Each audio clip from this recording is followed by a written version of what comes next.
Hello Show. Хэрхэн томыг хөрч байна.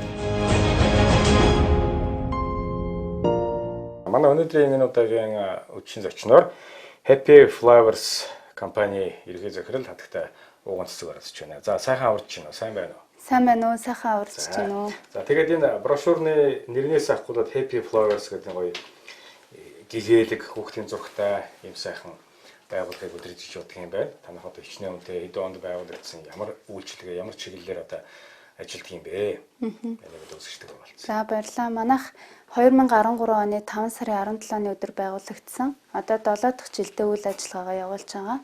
За нийтдээ бол байгуулагдсан цагаас 3000 гаруй эмэгтэйчүүдийг бол яг ажлын байраар хангаж өгсөн байгаа урт богино хугацааны. Байгууллагын маань үйл ажиллагаа бол хүүхэд асрагч, гэрийн үйлчлэгч, өндөр насны асрагч сургууль зуучилдаг. Дээрээс нь бүх төрлийн цэвэрлэгээ үйлчилгээний ажлыг цогцоор нь хийж гүйцэтгэдэг байгаа. Одоо бол байгууллага маань үндсэн 83 ажилтнтай, цагийн бүртгэлтэй 40 гаруй ажилтнтай явдаг гэсэн. Жишээ нь одоо энэ самбар дээр байна л да, ингээд хүмүүс захиалга өгсөн байдаг юм байна. Зайсан, сансар, зоотын хаал бол хаана. Тэгэхээр хүмүүс маань одоо нийгмийн дагаад ч юм уу энэ одоо гадуур гээ үйлчлэгч, цэвэрлэгээний ажилтан, ахын тастай хүнийг соёлох үе те суулгатал дээр асрах соёлох юм их байдаг гарсан шүү дээ нийгмийн дагаад. Тэгэхээр энэ дээр бол одоо хүмүүс одоо хүнлээ уцтаад ингээ яадаг. За жишээ нь зүгээр нийгмийн босромог үйлдэлээс талаас нь муу талаас нь бодоод үзэл гэх юм бол одоо гэт нааш нь хэдэн сар мөгийг тоног ажиллаж байгаа юм аваа явчихдаг эсвэл итгэлийн алдчихдаг ийм их гарах юм аа. Тэгэхээр танах бол ингээ тийм баталгаатай олон жил болсон юм байна. Тэгэхээр зэрэг энэ дээр бол хүмүүс ер нь хэр хандж байна, зуучлагч нар хэр хандж байна, байнгын үйлчлдэг улсууд хэр хандж байна. Үйлчлүүлэгч айлуудын хувьд бол эрэлт хэрэгцээ ихтэй. Хүний нөөц талаасаа бол яг ажиллах хүчин бол хомсдолтой байдаг л та. Одоо яг хуваараа айлаас очиод одоо хуваараа хүмүүс маань одоо хүн хайгаад олох байгууллагаас хүн авах хоёр бол асар их ялгаатай л та. Байгууллага бол манайх яг ирж байгаа хүмүүс дээрээ сэтгэл зүйн сорилт тест аваад ажилдаа сонгон шалгаруулж авдаг. Тэнцсэн хүмүүсийг эрүүл мэндийн шинжилгээнд хамрагдуулдаг. Ахаад сэтгэл зүйн төв дээр ярилцлаганд оруулаад зан төлөвийн тодорхойлт гаргуулдаг. Дараа нь ажлын байрны зааварчилгаа сургалт тавиад тэгээ айлуудтай очиход бол бэлэн болдог.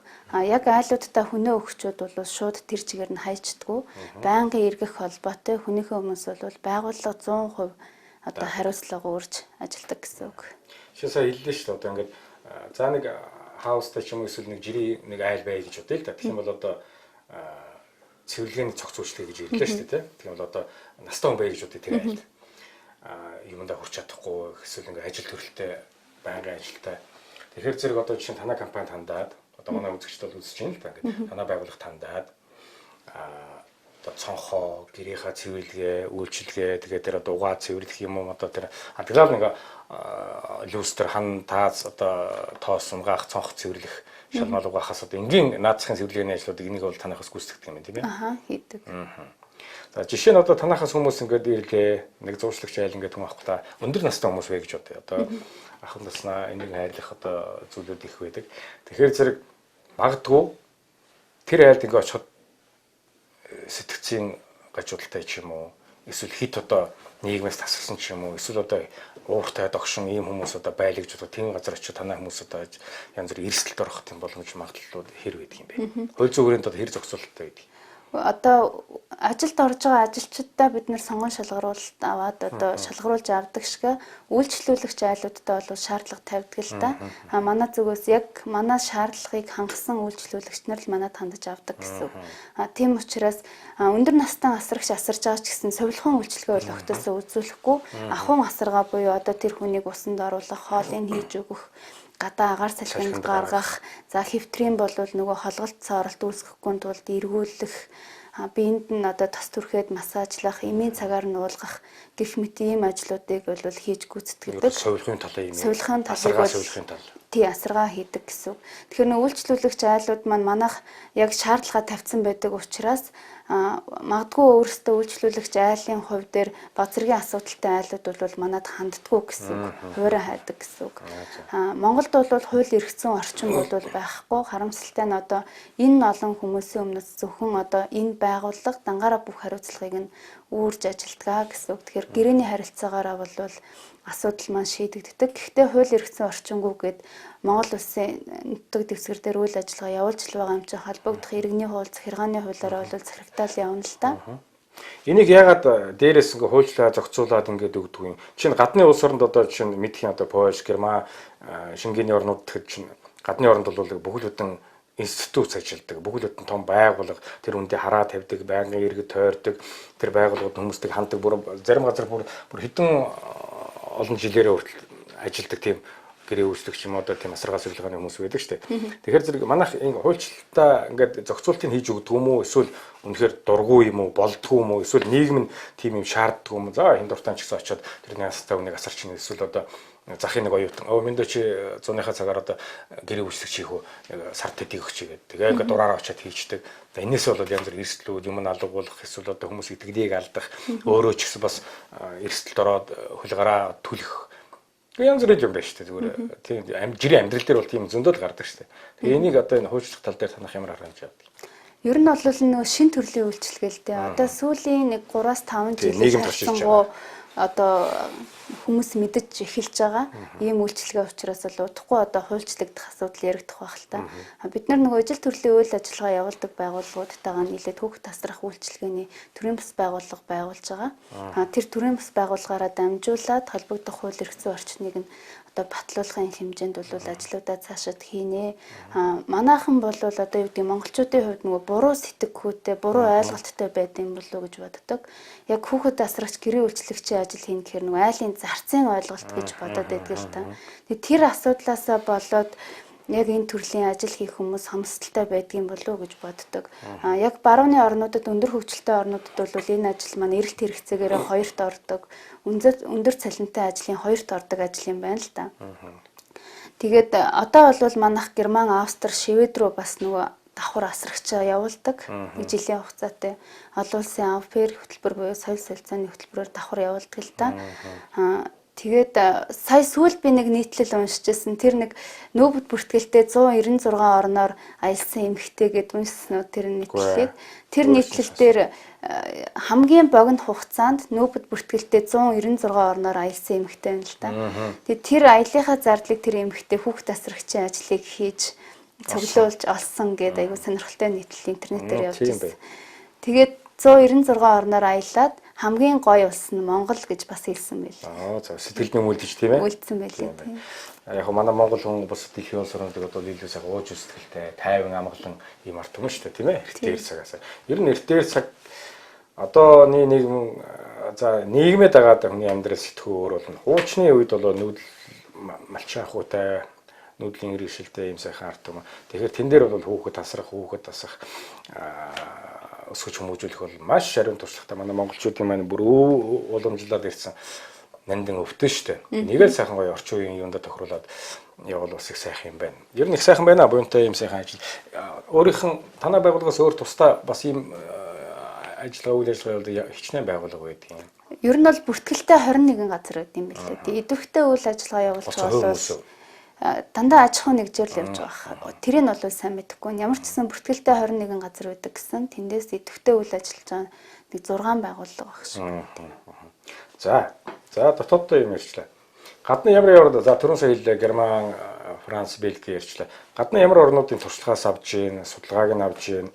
Жишээ нь одоо манайх нэг Европыг дагаад ингээд явах нь маш Азийн орн. За тэгээд чинь одоо Уршаага ч юм уу Зөв Өмнөд Азийн орнуудын хүмүүсийн аж ахуй байдал, хүмүүсийн сэтгэлгээ Аз хүнийх Европ, Африк хүнээс өөр шүү дээ. Тэгэхээр зэрэг энэ хүмүүстэй тохирсон үйлчлэгээ асаргааны тал дээр ямар шийдлүүдийг яг гадны ямар нэгэн орны туршлагыг бол нөгөө судалж ч юм уу хийгээгүй л дээ. Тэр нөгөө онцлогуд байдаг. Одоо Жишээ нь баруунд гэдэг юм бол хүүхд тасрагч бол яг хүүхдээ л харна өөр юу ч хийхгүй ч гэдэг юм уу. Ер нь Монголоос бусад аль ч оронд тийм байна. Энэ салбар маань одоо хөгжиж байгаа энд учраас юуны тухайд төрөхгүй ингээл за хүүхд тасрагч бол хүүхдээ л харна өөр юу ч хийхгүй гэчээр арай Монголын хөрсөнд буухгүй байгаа учраас үндсэндээ бол хүүхэд тасрагч гэрээ үйлчлэгчийн ажлыгаа бид нар эзэгтэй туслах гэж нэрлэдэг байна. Тэгэхээр хүүхэд харахад нь ч тодорхой хэмжээнд тусалдаг, гэрээ ажилд нь ч ойр зур тусалдаг ийм байхыг хэлж байгаа гэсэн үг. Яг энэ ажлаа явуулдаг нь би өөрийнхөө яг практик дээр үндэслэж энэ компани байгуулж ирсэн л да. Нийтдээ бол би 14 жилийн туршлагатай.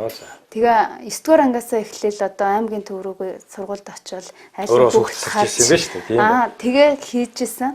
Тэгээ 2007 онд хотод Монгол Улсын их сургуульд оюутан болж ирээд оюутныхаа 4 жилд бас ингээд хичээлийнхээ хажуугаар хийж байсан. Тэгээ тэр туршлага дээрээ үндэслээд Монголд одоо ийм шинэ орон зай хэрэгтэй байгаа юм байна. За энэ асрагч авж байгаа айлуудад нь бас одоо сургалтанд хамрагдсан хүн хэрэгтэй байдаг юм байна.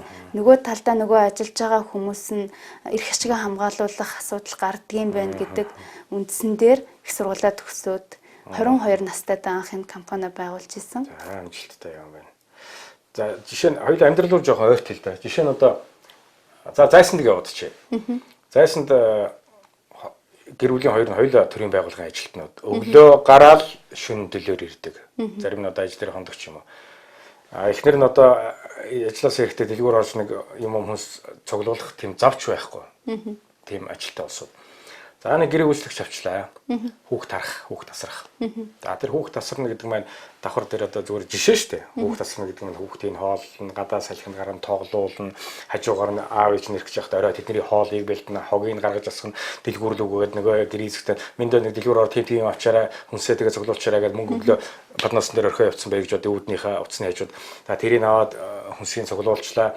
За шалын угаагаад гэрээ цэвэрлээ. Тэр нь хүүхд тасрах нэрийн доор ерөөсө тэгэл гэрээ үйлчлэгчийн ажил давхар тийм ээ. Энэ зохицолтойг яаж зохицуулдгийг хүүхд тасрах нэг өөр. Хүүхд тасарж байгаад гэр цэвэрлээ тоостой гараараа ахаад очиод тэрийг хооллох нэг өөр. Гэвч чи хүүхдийн ёс зүй эрүүл мэндэд ч гэсэн халгаатай. За гэрээ үйлчлэгч гэдэг чинь. За гэрээ үйлчлэгч ингээд нэгжсэн мөртлөө хүүхд та тэдэн цагаас цэцэрлэгээсээр навчаарай. Хүүхд тоолчаарай. Нөгөө гэрээ үйлчлэгч чинь нөгөө амьдрал юм чинь магадгүй мартчихсан нөгөө шавхаатай гэр цэвэрсэн гараараа хүүхдийн хоолоо зогсож ивэл тэр хүүхдийн эрүүл мэндэд бас яах вэ? Ийм ёс зүйн одоо нэг этикийн талын юм асуугаад байна л да энэ дээр. Яг тэрийг бол сургалтаараа зохицуулдаг л да. Яг бүгд бол хамтдаа гэж ойлгож болохгүй. Хүүхэд тасрагч бол тусдаа бас ажил үүргийн хуваар гэрээ үйлчлэгч нь тусдаа байдаг. Хүүхэд тасрагч маань юу хийдэг вэ гэхээр хүүхдийнхээ хоолыг хийн, хооллно, хувцаслана, агаар салхинд гаргана, хүүхдтэйгээ харилцсан, тоглоно, хөгжүүлнэ, хувцас тоглоом хэрэгслийн угааж арчид цэвэрлэн, усанд оруулна. Тэгээ эргэн тойронд нь байнгын чихтэй цэвэрлэгээ хийн. Тэгэхээр нөгөө хүүхдийг харж байгаа гээл гэр цэвэрлэхгүйгээ тэр хүүхдийг бохор орчинд байлгаж болохгүй шүү дээ. За тэгээ 0-2 насны хүүхэд асарч байгаа хүнээр бол гэрийн ажлыг бол төгс шаардахыг бол хатуу хоригддог. Дээрэс нь им эндүүдүүлэхийг хоригддог. Одоо эрсдэл талаасаа гэсэн үг шүү дээ. Им эндүү бол одоо хурдан хугацаанд халуунаа алддаггүй учраас хүүхэд ямар нэгэн бэртэх аюултай ч гэдэг юм уу. Тийм байдаг. Тэрнээс яг одоо хүүхэд асарч байгаа хүн гэрийн бүх ажлыг хийгээл 0-ын цэвэрлэж ч юм уу тэгнэ гэж бол огт байхгүй. Өдөр тутмын ойр зүрийн хөнгөн чихтэй цэвэрлэгийг хийдэг гэсэн үг. Гэрээ үйлчлэгч гэдэг нь бол гэрээ цэвэрлэн, өдрийн 2-3 хоолоо хийн, хүнсээ цуглуулна, угаалга эндүүдлэгээ бүгдийг хийн гэсэн үг байна шүү дээ. Тэгээ гэрээ үйлчлэгч авж байгаа айлууд бол бага насны хүүхэдгүй байдаг гэсэн үг. Тий. Бага насны хүүхэдтэй 2-оос дээш насны хүүхэдтэй айлууд бол 2-оос дээш насны хүүхэд чинь за одоо ананд хоолоо идээрээ гингүүт өөрөө иддэг болцсон. За энд түр ингээд суугаараа гээд орхичингууд саатаад одоо зургт үзээч ч юм уу тоглоомороо тоглоод байж идэг. Энэ хооронд нь бол ойр зүрийн ажлыг нь бол цэцлээд өгч болдог гэсэн үг. Манай нэвтрүүлгийг бол одоо манай ээжүүд их харж байгаа байх тийм ээ. Тэгэхээр одоо ер нь хичнээн ажилтнтай одоо энэ зурган дээр харахад их олон сайхан бүсгүйчүүд байна. Ээжүүд бас байдаг байх тийм ээ. Хичнээн ажилтнтай захиалгууд хэр орж ирдгийг одоо 97 он болж энэ тал дээрээ. Манайх үндсэн одоо 7 нөхцлөөр хүүхд тасрагч гэр үйлчлэгчээ өгдөг л дөө. Нэгдүгээрт бол байрлаж ажиллах буюу айлдаа амьдарч ажиллах нөхцлөөр, хоёрт нь бол ажлын 5 өдөр ажлын цагаар ажиллах нөхцлөөр, гуравт нь болохоор сонголт өдрүүд буюу одоо 1 дахь, 3 дахь, 5 дахь ч гэдэг юм уу. За дараа нь болохоор богино цагаар буюу өдөрт нэг 3-аас 4 цагийн хугацаатаагаар өгчдөг. За дараа нөгөө Friday багц буюу одоо 5 дахь өдрийн баасан гарагийн багц үүдэг. Энэ нь яг 24 цаг хондог гэсэн үг. За weekend багц буюу хагас бүтэн сайн зөвхөн авч болдог. За тэгээд дуудлагаар хаанч дуудаж болдог гэсэн үг. Одоо имлэг, үсчин, гоо сайхан, аял зугаалгаар явахдаа дэлгүүр, машиндаа магадгүй хүүхдийн тэврээд явах хөнгөө болч гэдэг юм уу. Хүссэн газараа дуудаад авч болдог гэсэн ийм нөхцөлтэйгээр өгдөгөлтөө. Тэгээ байрлаж ажиллахаар бол айлуудын захиалга бол айгүй хүлээлттэй байдаг. Үндсэндээ одоо бол яг одоогийн байдлаар 30 гаруй айлын захиалгатай. Байрлаж ажиллах нь бол 80%-тай, үлдсэн нь бол ажлын цагаар ажиллах. Цагийн ажилчид дээрээ бол манайх дандаа мөсөн оюутнуудтай гэрээтэй тэгээд явуулдаг гэсэн. Жишээ нь нэг айл юм уу за одоо хотын хаанч хүлээ нэг одоо таавнд амьдардаг айл бай гэж бодъё л да. Эсвэл хувьд хаавстай хойд туслангийн шиг л ч юм уу тийм. Тэгэхээр тэр айл маань танаа явуулсан хүнийг хараад гэрээ зэгтэй чинь бас сонгон шалралтан дээр айхтар шүү дээ тийм ээ. Одоо ийчүүд хараад өстэй баг хөлийн шигчүүрээс энэ үснийхэн ширхэг хүртэл хараад юм элдв юм асууж чалгаагаа тэгээд энэ ч таалагдахгүй тэгээд явуулдаг. Ийм тохиолдлууд бас байдгүй. Ер нь бол ховор. Ховор тийм. Тийм манайх бол сонгон шалгуулалтаа бол маш сайн хийдэг. Нэг бол маш сайн хүн үгүй л битгий явуул гэдгийг. Хоёрын хооронд одоо юу гэдгийг бэлтгэгдээгүй хүн явуулаад тэгээд нөгөө гарах бүх эрсдэл нь эргээд байгууллага дээр ирдэг учраас сонгон шалгуулалт. Тийм эрсдэл байсан уу? Ер нь бол байсан. Анхандаа бол байсан. Тэгээ одоо бол сүүлийн үед алдаан дээр ажиллаад харцсангуу гайгүй болж байгаа. Одоо 27 оны цагийн чинь одоо ингээд 5 сар гэл одоо баг сурагчтай амралт оюутнууд ингээд за хөдөр орнотын хүүхдүүд ингээд хөдөр орнот руугаа явчлаа гэж бодоход хотод байгаа энэ хүүхдүүд одоо ажлын сул зогсолтууд их гарна шүү дээ 100 намрын цагт. Тэгэхээр зэрэг тэр үед захиалгууд их орж ирдэг байх. Тэгэхэд бол одоо энэ тэр одоо нэг дөнгөж нэг сайхан оюутан бүсгүй бүсгүйчлэг залуу байж болно шүү дээ тийм. Танаад хандаад сонгон шалралтанд ороод ингээд ийм боломжууд яах юм бол ямархуу нөхцөл боломжоор шалралтанд ороод одоо ажиллах. Яг хөө магадгүй 103 сард нэг жилийнхээ төлбөрийг хийчих хөвгт байж болно шүү дээ. Болно тийм. Ер нь бол хамгийн түрүүнд манад дээр өөрсдийн баяр ирж уулзаад ярилцлаганд орох тохиромжтой гэсэн. Тэг яг уулзаж ярилцж байгаа л нөгөө хүнтэйгээ сайн ярилцсны үндсэн дээр авах уугүй юу гэдэг асуудал шийдэгддэг гэсэн. Тэгээ манайх одоо нөгөө бодлогын хүрээнд бол 5 жилийн сургалт хөтөлбөр гэж хэрэгжүүлж байгаа л да. Тэгээ энэ 5 жилийн сургалт хөтөлбөр нь ямар учиртай юм бэ гэхээр одоо 10 жилийн сургуулаа одоо бол нөгөө конкурс болж байгаа шүү дээ. Тэгээ 10 жилийн сургуулаа конкурстаад хуваар авдаг. За тэгээд нөгөө сургалтын төлбөрийн бэрхшээлээс болоод сурч чадахгүй байгаа хүүхдүүд бол асар их байгаа шүү дээ. Нэг ангаар тооцоход бол ангид нэг 3-аас 5 хүүхэд ямар ч төлбөрийн бэрхшээлгүйгээр нөгөө сургалтын төлбөрөө төлөөд сурчдаг. Ихэнх нь болохоор дундаж амьдралтай байдаг учраас нөгөө аав ээжийнхээ цалингийн зээл, тэтгэврийн зээл, хитэн малын заруулаас сурдаг. Тэгээ яг одоо сайн сурдгуу гэвэл хэцүү шттэ тийм ээ. За тэгээ зарим хэсэг нь бол бүр үнэхээр одоо онц сурдаг хэрнээ сургалтын төлбөргүйгээс бол сурч чадахгүй байгаа хүүхдүүд байгаа шттэ. Тэгэхээр тэр хүүхдүүд маань бол 1 жил айл ингэрт яг амьдарч ажиллаад 4 жилийнхээ сургалтын төлбөрийг олох боломжтой. Тэгээд тэр төлбөрийн одоо бэрхшээлээс болоод сурч чадаагүйгээс болоод одоо эрт хүнтэй суудаг ч юм уу тий хүүхд гаргацдаг ч юм уу тий гэр бүлийн хүчирхийлэлд өртдөг ч юм уу нийгэм талаас олон сөрөг зүйлүүд болдог л доо. Тэр энийг одоо эдгэх боломжтой гэсэн үг. За танай байгууллагыг дэмжиж ажиллаж байгаа ямар салбарууд, ямар байгууллагууд байна? За хууль эрх зүйн орчин яаж бүрдсэн? За хууль хяналтын байгууллагууд, эрүүл мэндийн байгууллагууд, одоо олон нийтийн байгууллагууд яаж хүлээж авдгийг, энэ чинь буруу, та нар ийм хийж чинь, та нарын хуулиас хажууд юм хийж чинь гэдэг ч юм уу. Эсвэл одоо зүгээр хамтарч ажилладаг байгууллагууд та нар тэр тусалдгүй, хэр дэмждэг бас байгууллагууд байж л байгаа шүү дээ, тийм ээ. Ер нь бол төрийн байгууллагуудаас дэмждэг байгууллагууд бол одоо байдаггүй. Тэгээд манайх бол бас л татвараа төлөөл ямар татврын дарамт нь л байдаг гэсэн. Тэрнээс одоо хөтөлмөрийн яамнаас ч юм уу эрүүл мэндийн байгууллагаас за миний хэрэгжүүлж байгаа 5 жилийн сургалт хөтөлбөр бол боловсролын яамтай ингээд харилцах боломжтой. Гэтэл ямар нэгэн байдлаар улсаас бол дэмжлэг байдаггүй. одоо 10 ажлын байрыг бий болгохын тулд амар сенсацлал бүү юм болдог бол манайх одоо энэ 7 жилийн хугацаанд урт богино хугацаагаар 3000 гаруй эмэгтэйчүүдийг ажлын байраар хангасан байхад ямар нэгэн дэмжлэг бол байдаггүй яг үнийг хэлэхэд тий. За энэ 3000 хүн байлаа гэж бодъё. Өнөөдрийн амьдрал ирэнтэй бараантай хартай цагаантай өдрийн нар сар шиг байгаа. Тэгэхээр зэрэг магадгүй зүгээр би муу ойрлж байгаа юм биш зүгээр ингээд магадгүй тэр 3000 хүн ч өнөө 4000 хүн ч өнөө тэр хүмүүсээс шөнийн орой явж байгаа эрсдэлд орох эсвэл тэр айлаа яаж байгаа ямар нэгэн хууль зөрчсөн эрсдэлд орох ийм тохиолдол байх юм бол хуулийн хэлтийн байгууллага тухайн дүүргийн одоо хорооны цагдаа шийдэх юм тухайн хариуцлага объектыг хариуцдаг цагдаа хуулийн хэлтийн байгууллага хүчний байгууллагаас мэдээлэл ирээд за танаа энэ хүн ингэсэн байна тэгсэн байна энд ийм асуудал болсон байна гэж эргээд та нартай хариуцлага тооцох юмнууд гарч ирсэн үү? Тийм асуудал бол гарч байгаагүй.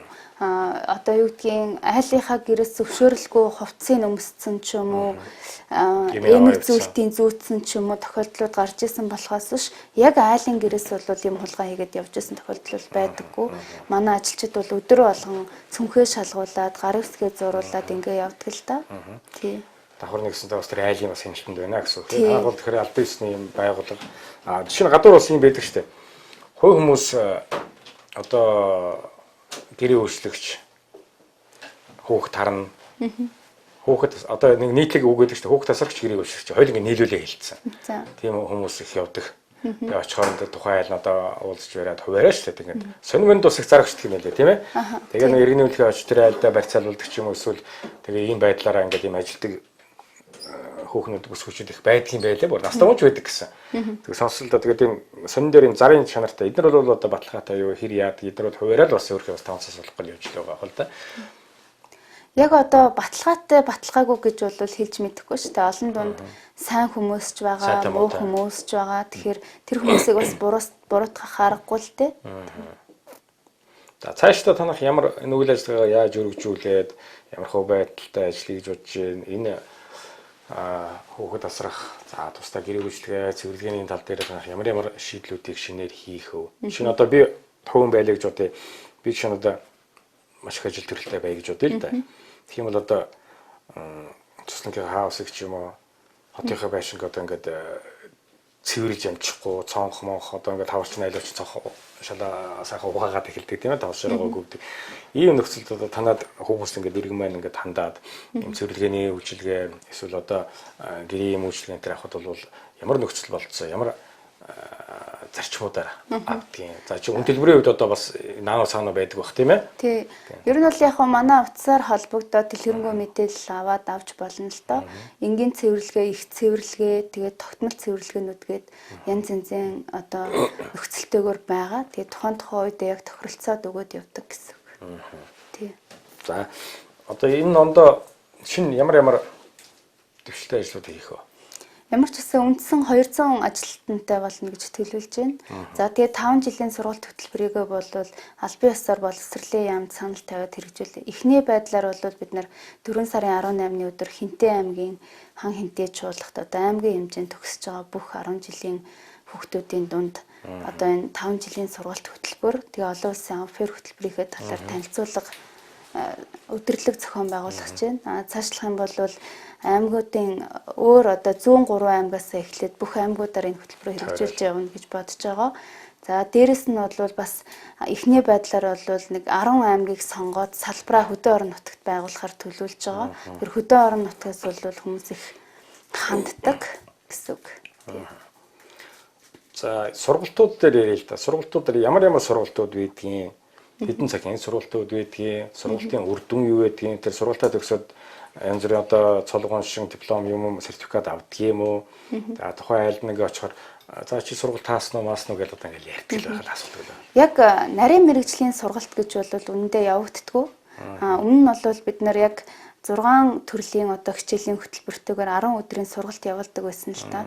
Тэр энэ сургалтандаа хамруулаад айлд өгөхөөр бол тэр сургалтын маань одоо хөдөлмөр бол үн цэнэгүй болоод исэн. Яагаад вэ гэхээр айл болгон маань өөр онцлогтой. Тэгэхээр манайхаас хэдийн мэрэгжлийн байгууллагаас хүн авч байгаа ч гэсэн төгс хүн очно гэсэн бол хүлээлттэй байж болохгүй. Бид нар бол энд нэг өдрийн одоо 3-4 цагийн хичээлийн хөтөлбөртэйгээр сургалт явуулдаг гэсэн. За тэрэнд маань бол ерөнхий ажлын байрны зааварчилгаа явагддаг. За одоо энэ хүүхд тасрагчийн ажил гэдэг маань ямар ажил юм? Ач холбогдол давуу тал нь юу байдгийг, ирээдүйд ямар үн цэнтэй байдгийг. За тэгээд зан харилцааны хувьд айлдаа очиод хүмүүстэйгээ хэрхэн яаж харилцах ёстой юм. За айлдаа хэрхэн яаж дасан зохицох ёстой юм. За тэгээд дээрэс нь сорилтын үе шат гэж байдаг л да. Айл болгонд одоо очиход манай хүнд итгэж болох хүн үгүй юу гэдэг дээр сорилтууд тавигддаг. За тийм ажлын байрны аюулгүй байдлаа хэрхэн яаж хангах уу гэдэг талаар ерөнхий ажлын байрны зааварчилгаанууд явагддаг. Яг үндсэн одоо хүнээ нарийн сургаж авах ажлыг бол гэрийн эзэгтэй өөрийнх нь өөр байдаг гэсэн. Ийм юм хийж үзээгүй, за олон жил хийгээдсэн бас яг удаа зөгцсөн гэдэг шиг өөр байх л да. Тэгээ дөнгөж одоо курсээ төгсөөд сургалтад суугаад ингээд нэг айлд ингээд очдог хөрхий яваад чинь нөгөө моо ютуб хөөхөд бас нэг 5 цаасны төлөө явж байгаа. Тэгсэн нөгөө айл нь гэр бүл байдаг одоо гэр бүлийн маргаан ч юм уу нэг нэгэндээ уурлах уцаарлах юм авч шидэх. За эсвэл нөхөр нэмүү ихнэр нь одоо согтуу үлчиж шөнөөрөө ирэх. Тэгээд агсан согтуу тавих. Одоо тэгээд амьдрал дээр юу ис болох вэ? Юу ис тохиолдох вэ? Иймэрхүү юмнаас одоо шантрах юмуд их гарна шүү дээ, тий? Ер нь бол яг манад хандж байгаа айлуудын хувьд бол харьцангуй соёлтой, ёс зүйтэй, хүний хөдөлмөрийг үнэлж одоо сурсан, мэддэг, одоо хүүхэд тасрагч байгаа хүндэлдэг, тийм ээ. Хүүхэд тасрагч гэдэг бол тухайн айлд орж байгаа одоо маш том хөрөнгө оруулалт гэж харж болно л доо. Тэр хүмүүс юу гэдгийг өөрөө ажил бизнесээ амжилттай явуулахын тулд, хувийн карьераа хөөхийн тулд хамгийн гол нь ард талын баталгаатай аваад үдчихэж л тэр хүмүүс тэр нь илүү амжилттай байна шүү дээ. Тэгэхээр гэр бүлдээ оруулж байгаа маш том хөрөнгө оруулалт учраас бол харьцангуй бас ажилчтай хүндэтгэдэг гэсэн үг. За ерөнхийдөө манай үзэгчд бол танай байгууллагын талаар товч мэдээлэл авлаа. Ер нь ийм байдаг юм, тийм байдаг. Гэтэ хүн болгон өөр өөр үзэл бодолтой. Энэ чинь ийм штэ, тэр нь тэгдэг штэ, ер нь тийм байдаг штэ гэсэн бас нэг хэсэг байж магадгүй үзэж байгаа үзэгчдээс. Бас энийг хүлээгээд зөвшөөрсөн юм хүмүүс ч бас байгаа. За баярлалаа. За хоёулаа цаг наргүй ажилт юм байна. Ингээ одоо сайхан дандаа арц хүч зул өргөдөг юм байна. Энд чинь бас их гоё аавра бас мэдрэгдэж юм л да. За тэгээд хуугийн тал руу ч орё л да. Уган цэцэг гэдэг захирал бүсгүй гэртээ хэр цаг зарцуулдаг юм бэ? Өөрөө хичнээн хөөхтэй. Гэр бүл нь одоо яа ямар хоол идэл, өөрөө чинь хобби юу юм? Одоо тэгээд айл гэж гүсээр байтал одоо хүний төлөө загвынтай үл хийж л байна л да. Хүний төлөө гэж явахаар өөрөө нь бас зөнд нөрчдөг юм манай ажил хэрэгч бүсгүйчүүд бас байдаг л да. Ямар хоол хийдгөө ер нь ингээл ажиллаа хийгээд идэг юм уу? Эсвэл бас хүнд чинь бас нэг эмэгтэй хүн байна да гэж бас өөртөө цаг зав зарцуулна. Энэ тал дээр яг би нөгөө өөрөө оюутан байдаг байхдаа айлд ингээ ажилдаг байхдаа бол хоол бол айгүй сайн хийдэг гэсэн байнга л ингээ хийдэг. Одоо бол яг үнийг хэлэхэд гэртээ бол тэгж хоол хийх зав гардаггүй. Яг өглөө гараал бүр орой 8 9 гээл очдог. Хагас бүтэн сайнаар нь бас ажилдаг. Гэхдээ амралтын өдрийн айл нэг өдрийг нь бол заавал охиндоо зарцуулаад агаар сэлхэнд авч гарах ч юм уу тэг авч гардаг гэсэн. За баярлалаа. Тэгээ одоо Монголын өөрс маш олон бай халтгай гэдэг сайхан эрүүлийн үгээр нэвтрүүлгээ хоёлаа бас өндөрлөе. Тэгээд сүүлийн нэг хэсэг хоромыг бас үзэгчтэй. За бас гэртээ асаргаа сувилгаа шаардлагатай хөгжүүл байдаг.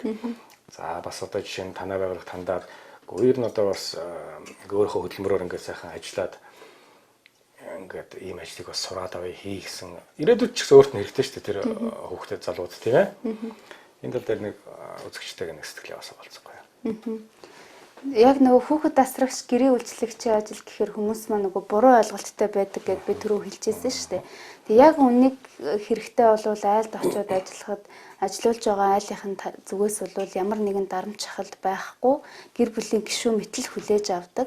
За тэгээд яг манай байгууллагаар бол айлд очиж ажиллаад байр авсан, за машин хэрэгтэй болсон, сургалтын төлбөрийнхөө асуудлыг шийдсэн, за хүсэл мөрөөдлөө биелүүлээд гадагшаа сургууль соёлд явцсан гэд маш олон одоо бүсгүйчүүд байдаг л та. Эргээ талархдаг уу? Тийм, маш их талархдаг.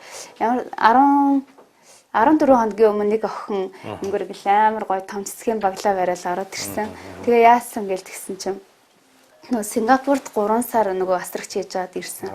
Тэгэл захирлаа бистэ 4 орноор аялаад ирлээ. Амар гоё байлаа гээл стөх баярлаа гээл жишээний ороод ирэх жишээний. Бас нүд тайлбар газар үзээ да. Тий. За баярлалаа. Их үнэтэй манай Hello Show нэвтрүүлэг маань энэ хүрээд өндөрлөж байна. Ингээ дараагийн зочноо хүлээж автал та бүхэнд баяртай. Өнөөдрийн манай зочноор Happy Flowers нэг нүртэл их сайхан юм байна. Happy Flowers-ийн захирал хадагтай хавган цэцэг оролцож хүүхэд тасаргаа за энэ гэрээ үйлчлэгээ болон энэ бусад энэ зүйлийн талаар бас сайхан ярьлаа. Баярлалаа. Тэгээ ингээд танай ажилд танай хамт олонд хамгийн сайхан бүхнийг хүсье өрөөе. Тэгээд Монголын өрс маш олон байх болтугай. Hello, все. Эрхэм таныг өрч байна.